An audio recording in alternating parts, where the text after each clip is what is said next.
MTC Worldwide Television, with over 22 years' experience under founder SHAHRAM HASHEMIZADEH, is the strongest bridge for Iranians all over the world. MTC programs 24 hours of entertainment, sports, news, and the latest music videos. Wherever you are in the world, call us for your advertising needs. 818-703-8212. MTC is home for all Iranians.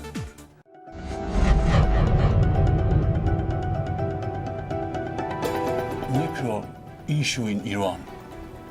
Yes. I'd like to hear from you. Many of us are very concerned that Iran is pursuing a nuclear weapons capability.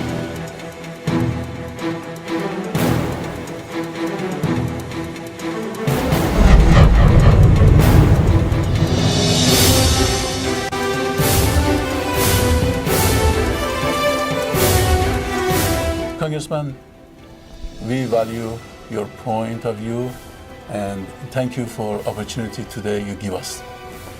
Before I start my question, I would like to ask you your point and your vision about Iran in general. I think my views reflect the views of most of the American people, and that is that we have a very basic affection for the Iranian people, a tremendous respect for the culture, the accomplishments, the historic role of first Persia and now Iran in world civilization.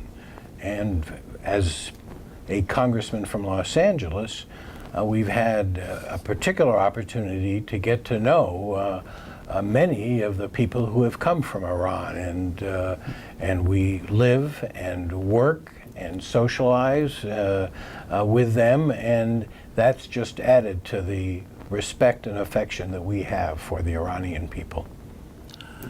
Congressman, last couple of years, the world is worried about nuclear issue in Iran. Yes. I'd like to hear from you. Many of us are very concerned that Iran is pursuing a nuclear weapons capability. And that makes us nervous for several different reasons. The first reason is that when we hear some of the comments from the current president of Iran, President Ahmadinejad, we worry whether or not he would actually use such a weapon. And this, of course, causes great apprehension in America, and I think in many parts of the world.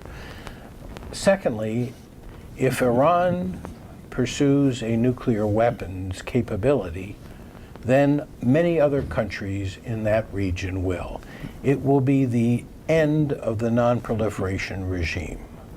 President Obama has spoken about the need for the nuclear powers now to work towards ending nuclear weapons. If Iran gets a nuclear weapon, Saudi Arabia, Egypt, Turkey, other countries in the region will also want a nuclear weapon. We will be going in the wrong direction for world peace and world stability. And once many countries have nuclear weapons, the likelihood of their being used grows tremendously. What about the recent diplomacy about this? Well, we're a little encouraged by some of the agreements that were made, agreements in principle that were made at the October 1st meeting of the what we call here the P5+1, right, with the representatives of the Iranian government. Because for the first time we had a sense that the Iranian government was willing to entertain taking some actions that might reverse the direction we see things going in. But I have to add, words are cheap.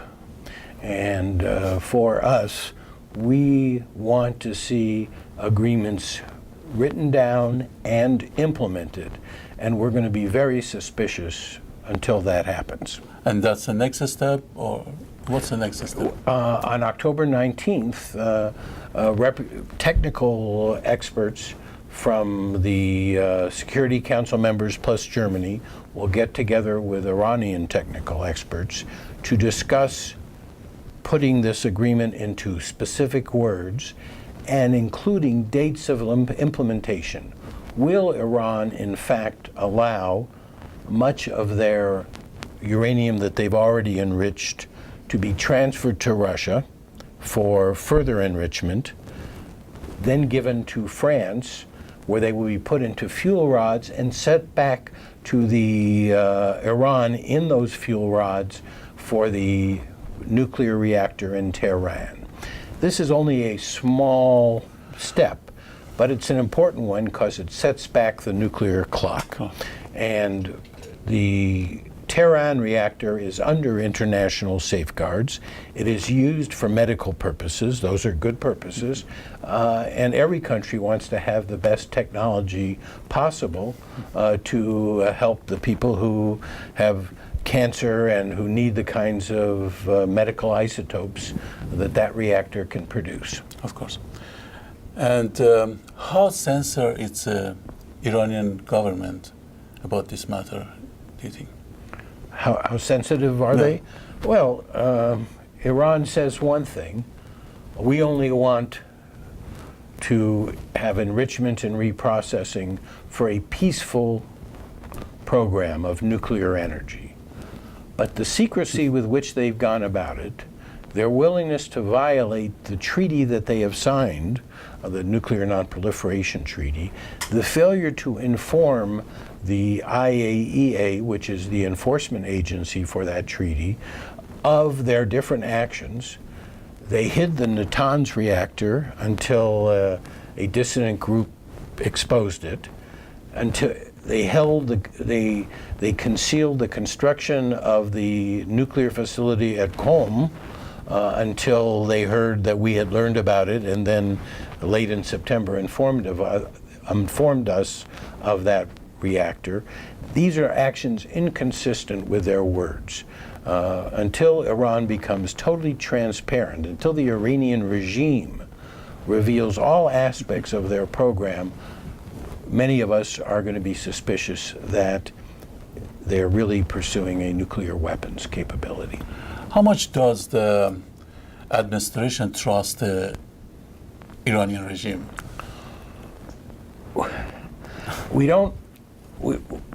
Very little, to be honest with you. And that's why Ronald Reagan used to say, trust but verify. But for us, with Iran, we start out looking at some of these actions, and when they indicate a change in direction, we start out somewhat suspicious. But part of this administration's, President Obama's approach has been, let's see if we can work through this diplomatically. So we're willing to meet, to engage, to deal with all of the issues that separate us from the Iranians, in the hopes that we can resolve this issue. But we cannot forget recent history here, the efforts at concealment, the kinds of actions the regime is taking in a number of different areas as we deal with them.